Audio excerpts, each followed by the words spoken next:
પ્રદેશ ભાજપના નવા પ્રમુખની લાંબા સમયથી ચાલી રહેલી અટકળોનો આવ્યો અંત. ભાજપના પ્રદેશ અધ્યક્ષની ચૂંટણી સંબંધિત કાર્યક્રમ જાહેર કરવામાં આવ્યો છે. આવતીકાલે પ્રદેશ ભાજપના નવા પ્રમુખ અને રાષ્ટ્રીય પરિષદના સભ્યોની ચૂંટણીની પ્રક્રિયા કરવામાં આવશે.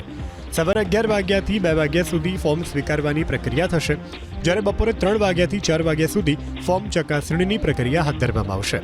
સાંજે 5 વાગ્યાથી 5:30 વાગ્યા સુધી ફોર્મ પરત ખેંચવાની પ્રક્રિયા કરવામાં આવશે. 4 ઓક્ટોબરે સવારે 10 થી 11 વાગ્યા સુધી મતદાન થશે. મતગણતરી અને નવા પ્રદેશ ભાજપ પ્રમુખના નામની જાહેરાત બપોરે 12 વાગ્યાની આસપાસ કરવામાં આવશે.